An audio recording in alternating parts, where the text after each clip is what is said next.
by night. I'm a single mom, 365, and we are just conquering this thing called life one day at a time.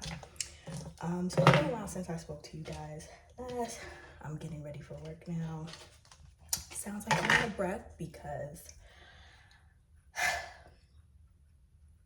I took a pre-workout pill this morning, and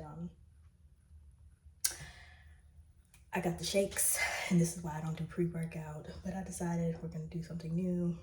And I should have known, because caffeine, a certain amount of caffeine gets me. So that one pill, and it was like, oh, take 2, and I was like, no, 1. And yeah, 1's enough. 2, I'd have been on the floor right now. So I'm like, I'm out of breath, because I'm trying to get everything done. But yeah, so I haven't spoken to you guys in a while. I don't even know where to begin. So life has been happening to me. With that being said, my dad actually fell. So he's an old guy. So he fell and he fractured his hip. So I had to go to New York for a couple of days to make sure he was okay. He was being stubborn.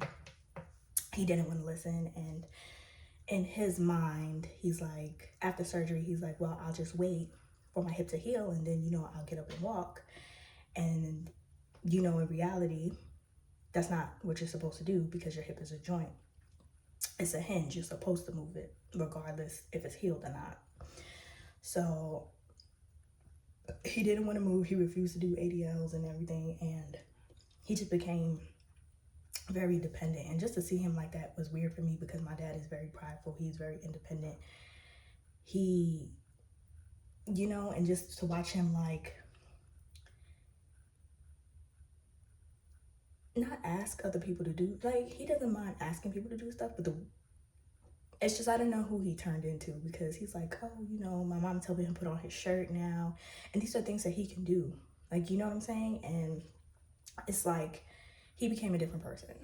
And so we went up there, me and my son, and I had to talk some sense into him, and I had to explain things. Shout out to me being a nursing student. So, of why he had to do certain things, and he understood that. And within me talking to him, like, he's getting up, he's practicing sitting up and down using his walker. He can't fully stand straight up. And we were working on that. But praise report, he did use the walker, and he walked the full hallway for the first time, because normally it's like they start from his room, and he only does 2 rooms down, because he's like, I'm tired, da da da da. And then when I was there, he walked the full hallway, and that's a significant jump. He walked it 3 times, and I'm like, Dad, so it's just talking that sense into him. And then, they talk about, the stages of grief, and they don't tell you that it's not only about dying. Like my dad, I think his biggest fear is just realizing that he's older now, and his time is not elongated anymore. So he's just coming to a realization that he's not going to be here for much longer.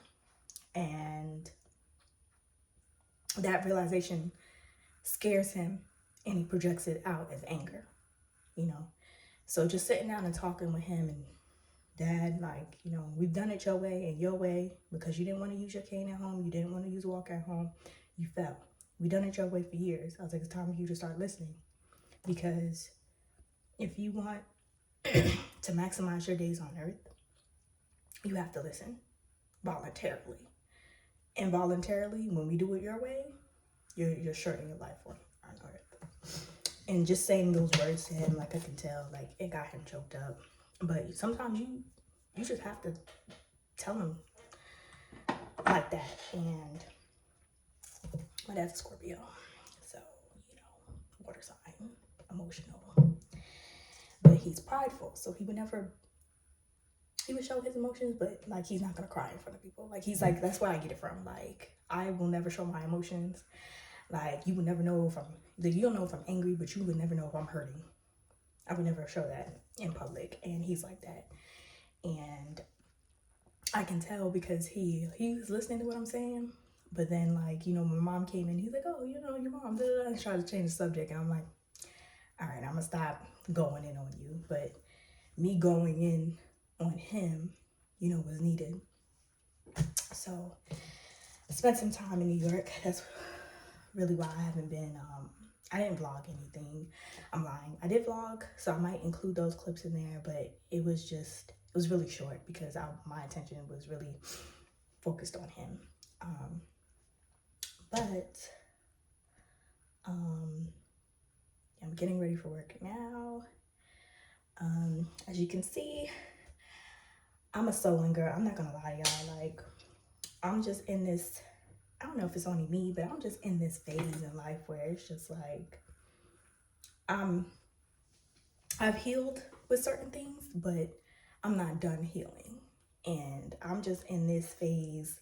I call it my limbo. Not necessarily, I don't know what to call it, but I just want change. I want something new. I just want more. So I did care. This is another story time. I'm not really going to get into it like too much, but 2019 was a very changing year for me.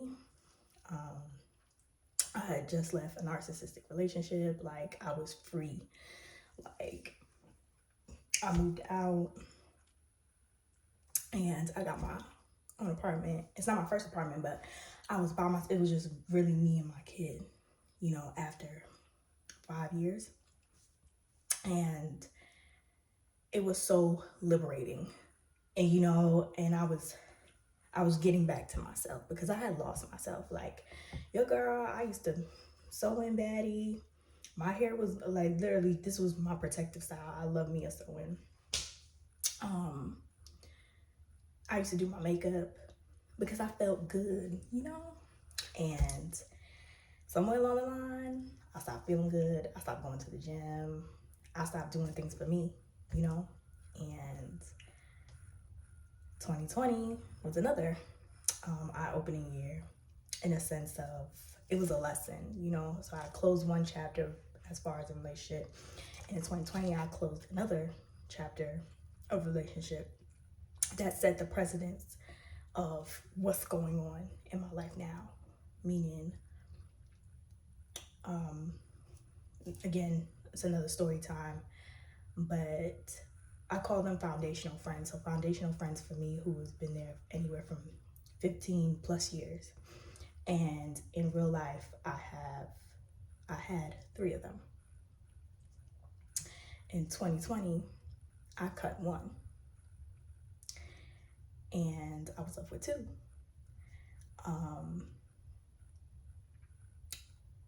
Another one is, I have a male best friend, and we grew up, oh my God, we lived 2 houses down. Our parents are best friends, and like that's my ride or die. Like that was my best friend. But you know, as you get older, and don't get me wrong, we respect each other's boundaries and we're in relationships. But as you get older, you know, I realized it in 2020, but more so like I didn't cut him off. I didn't cut him off. I don't necessarily say we outgrew one another, but it's just space period between us. Because again, the relationship that I cut from my female best friend in 2020 set the precedent, set the tone. And I know what kind of friend I am. I'm gonna show up for you. I'm rooting for you. I'm always gonna be there. Yes, I go ISO mode. I go in isolation every now and again. I don't speak for weeks at a time, but trust me, I'm always checking on you and make sure you're good. Like, I know what kind of friend I am. You know, I show up. If I can't, because of whatever reason, my presence is gonna be felt. And your special day, my presence is gonna be felt. I'm there. I'm fully supporting you. And in my lifetime, I've lived in different states, you know? And it's crazy when you move away from your hometown, you really see who's there for you, you know, who shows up for you. And this is a period of time where I need people to show up for me. Like, I'm the strong friend. I know that. Everybody in my circle can tell you straight up, even if they're not like closely engaged in my circle, everybody that knows me can tell you straight up that I am the strong friend. And, you know, I seen a post where it was like, you know, don't forget to check on your strong friends. And because a lot of things was happening for me, like, I shared it, but I didn't really share in depth what was really going on with me. And things changed. And I started to realize, you know, I left New York at 18. I haven't been back except for when I was stationed there. And, you know, I'm 31 now. I've lived in several states. And one friend out of my foundational friends, one friend showed up to every single state. Every single state. If I got stationed in Georgia, she was there. If I got stationed in North Carolina, she was there. When I was stationed in New York, she would always pull up on me. She would pull up on me no matter what. And I'm talking about, I graduated from boot camp. She couldn't make that one. But trust and believe, when I was on leave and I came home, she pulled up. I graduated from, again, combat training. She showed up to my graduation. You know, my first duty station, she was there. Like, you know, my second duty station, she was there. She made sure she always showed up for me, for real, for real. She showed up for me. And in every way possible. One out of my 3 foundational friends, one. And I'm still friends with her. Like, I love her down. Like, you know, but it took me a really long time to just realize that, like, you know, she was the only one. I had 3. And I'm talking about these 3 friends, whenever they have something going on, I'm going across state lines for y'all. I'm making sure y'all good. I'm sending stuff for y'all. I'm there for y'all. And y'all never cross state lines for me. Not one time. And I know some of y'all may be like, well, maybe they had a lot going on. Mind you, I've left at 18. I'm now 31. They are still yet to cross state lines. There's some years in between there. So I just realized I want equally yoked. I need equally yoked in my life. I used to be an advocate for no new friends, no new friends. No. I'm open to new friends. My trust, again, setting the precedence, it's not very easy to get that close to me, but I'm open to new friends. And I also peep a lot of things, you know, and that tone, that one friendship, you know, it hurt. They don't talk about, you know, friendship breakups. Like, they don't talk about how much it hurts and how you got to get over it. But, you know, I'm not here to bash her or anything like that. It is what it is. But that one friendship set the precedence in all my relationships of what I will not stand for. You know, as women, sometimes we give men multiple chances to fix it. And, you know, I'm done with that. You don't get multiple chances with me in all my relationships. Like, once I see how you move, understood. If it needs addressing, I'll address it. If not, you know, there's space and opportunity. You got to give somebody, you know, you got 2 chances for me to peep something that's crazy. And I'm already like, we're good. I don't need drama. I can see where this is headed. I don't want it. Go over there with it. We can still be cool, but just know there's a certain boundary, the boundaries in place after that, you know, and outright, if you do something wild, you just getting cut off, like, you know, but I don't know. It's just coming to a realization, and I wanted to start getting back into a routine. I'm supposed to be doing my journals. So I just come to a point in my life where it's just like, I need change. And, you know, I'm changing careers, you know, or I'm doing a dual career. I don't know yet. God's plan. I'm changing careers. I'm trying to do things that's going to better, make me succeed in the future. And not necessarily saying like this is my 30 midlife crisis, but this is just it's been a wake-up call, And I know we get tired of hearing soft girl era. I want a soft life, but it's true. Like, I do. I have been ripping and running since 18. Part of that is to prove to, parents that, I didn't necessarily, not that I don't need them, but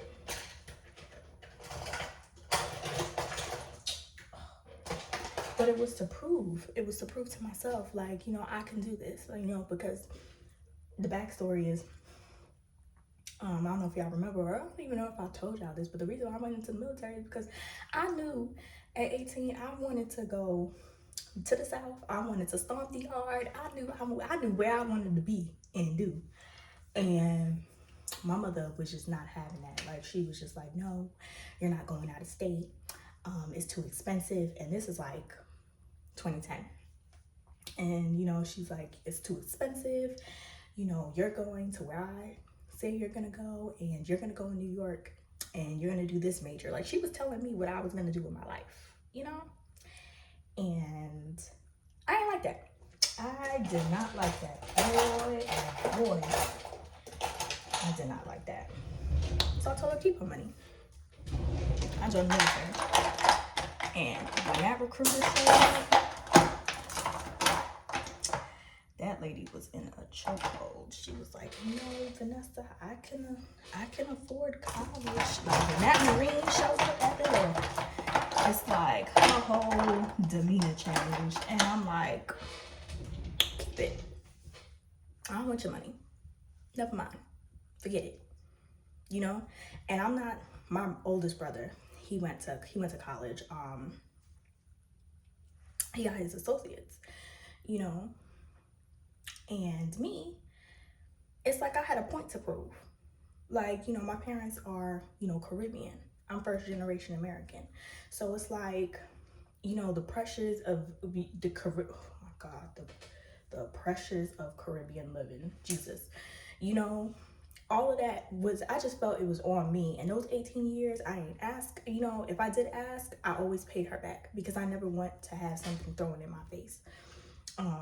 I did everything by myself. I lived by myself. Clearly, I was getting my own money. I had a baby, not by myself, but, and then slowly she became like, all right, I'm gonna help my daughter. Like, no one talks about the disparity in Caribbean life of mother-daughter relationships. Like, nobody talks about it. And I'm telling you, once you hit teenage years, pre-teen years, once you hit that 13, it's downhill for mother-daughter relationships. I mean, some people have great relationships with their parents. I was like, but in a Caribbean household, it's different. It's different. And to this day, me and my mother operate better apart. Meaning I'm in one place and she's in another. Like, I get not kicking your child. I wasn't kicked out at 18. Like, my brothers wasn't kicked out at 18. They believe in helping your child, and then moving out. I would say that, but Lord, the chokehold is just so crazy. Like, it's because, my house, my rules. You're an adult now trying to adult, and they're still trying to bow wow you like you're a child. To them, you're always a child. And I hated that. I hated favoritism. I hated my brothers got treated like they got anything. And I'm not saying I wasn't spoiled, like my dad spoiled me. I'm a spoiled princess, but you would never know. I'm not a brat about it. Like, but the way my mother would my brothers, hated it. Because when it came to simple things that I wanted to do, it was a problem. And I hated it. Like, I don't know. Anyway, I say all that to say, I got a lot of things pent up within me, like, and it's really trauma on, I got a point to prove type timing. And I realized that I don't have anything else left to prove. As much as I tell myself that, I'm still, is this too light? It is. All right, I know what I'm gonna do. As much as, you know, I tell myself I don't got nothing to prove, I still always feel like I'm the child with something to prove. Like, you know, and it's just crazy to me, like, and I'm trying to stop it because I really have nothing left to prove. Like, first generation of my family, I got my master's degree, highest achieved. You know, at one point in time, I was going for my doctorates, and I had to be like, not necessarily for what, but for why? Like, you know, for what? Like, is this for you, or is this to prove a point? Like, you know what I'm saying? Out of my siblings, like, I've done more than them. Mind you, I was the oops baby. When I say oops, I mean, like, my oldest brother is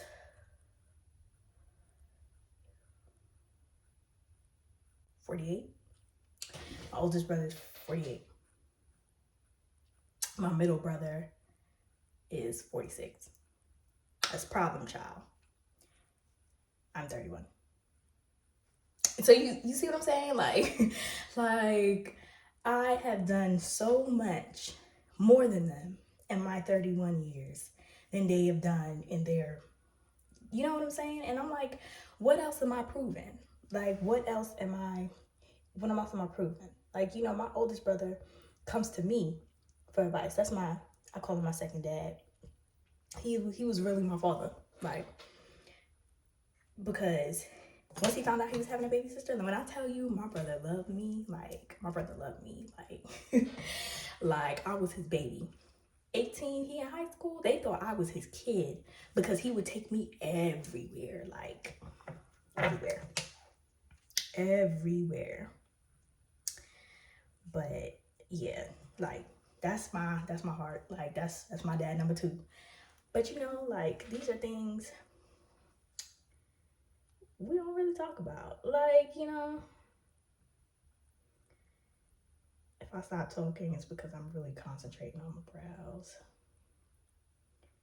I don't know why it's a thing for me. Like, I could talk, but I don't know. Like, as you can see, I was supposed to be getting ready this entire time. This entire time I was supposed to be getting ready, and what was I doing? I'm talking to y'all. Like, so I can multitask, but look, when it comes time to tell a story, I'm gonna tell the story. But yeah, I don't know. So all that to say, I'm in this place of growth, and I just need to not slow down, but like, this is for me, you know. This is I know every girl is like, you know, this is my me era, you know, this is my villain era. And I got a villain. Oh my God, oh, that's too dark. Eee. Light hand. I got a villain origin story. I promise you. Look, okay, I do. But I try not to get into the villain the origins, because I'm like, I don't want to be like that. That's not me. You know, that's not who I am. And these are facts. But life changes you. Anyway, so life just, you know, changes you. And I just started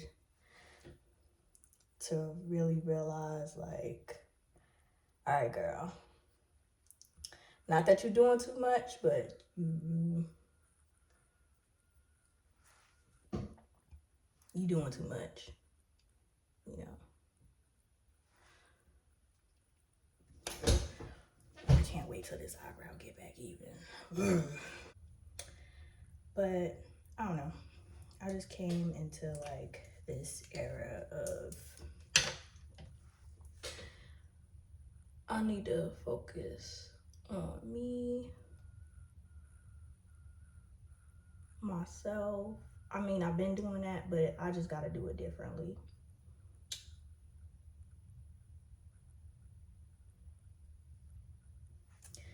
I have to do it differently because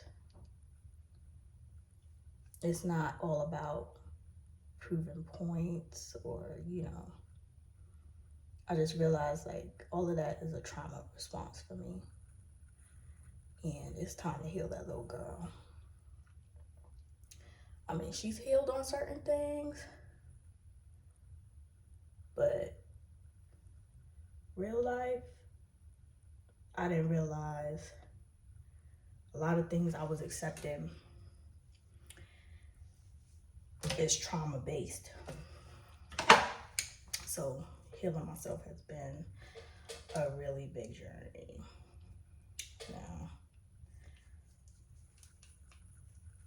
so hence why we're starting our day at 5 a.m., 4:45. We're going to the gym. We're eating our meals. I just need something different. But I'm gonna fix my face because I'm gonna keep talking and then I'm gonna be late. I'm gonna fix my face. As you can see, time is changing. I'm gonna fix my face, get back on here, and we're gonna go to work.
Finished product.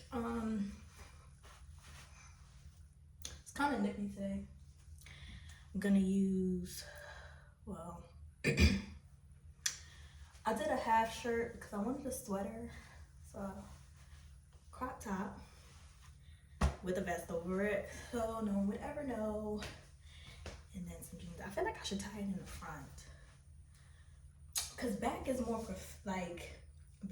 more I'm in the office, and then when I tie it in the front, I feel like I'm going outside, you know, happy hour, but I don't know.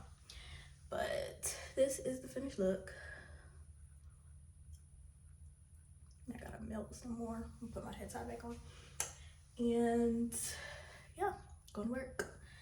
Because, am I late? I'm not late. I'm actually right on time. I gotta find my shoes. Gotta pack my lunch. I might be late. I don't know. Let's go.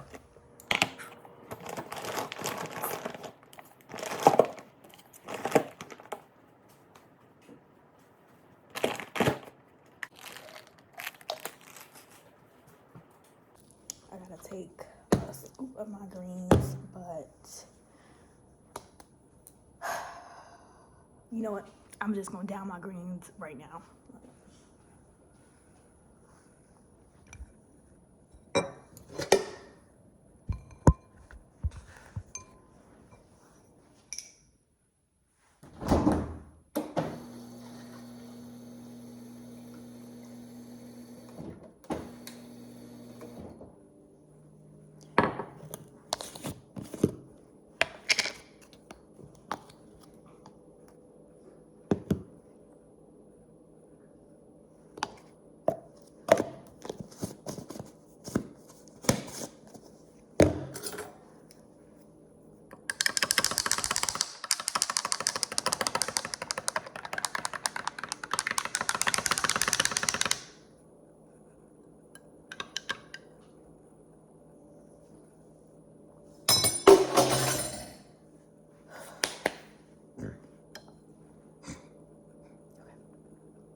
Snack.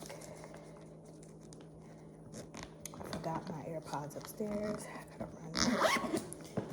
Get those. Okay. This water at. Alright. I'm gonna grab my AirPods from upstairs and then I'm going to go to work. Damn, it's 9. Alright, I'm behind. I plan to leave here by 8:30. I'm behind. Hey, so I'm just checking in, but I don't know. I wanted to share this with y'all because what I was talking about this morning literally came as confirmation with my boss. So I had a meeting with her, and she looked at me. The first thing she said, she looked at me and she was like, "I'm so happy that you are finally fighting back." And I didn't know what she meant, you know, because I'm like, fighting back what?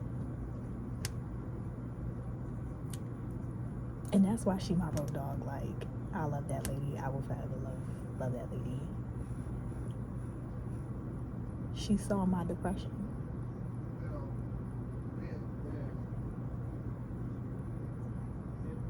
And like, she's great. She puts mental health first. She makes sure that you're good so you're able to do your job. And I love that about a boss. She is a role model of what leaders should look like. And I love that about her. But she's also not the type to, you know, push. But she recognized, it's enlightening right now, to me at least, but she just recognized that I'm fighting back. And I said I was going to do that. Like, something just needs to change. And this morning, literally 10 o'clock, our meeting, that is the first thing she said to me. I'm gonna go heat up my food, but I just wanted to share that. Like, it be those little things for me, like that. It really be the littlest things like that for me. But I'm gonna go heat up my food because I'm behind. I'm supposed to be on my second Damn. It's 11. It's crazy. I'm supposed to be on my second meal. I ain't even hit that. This is the problem with meal prep for me. It's getting back to stuffing all those meals. But just little things, guys.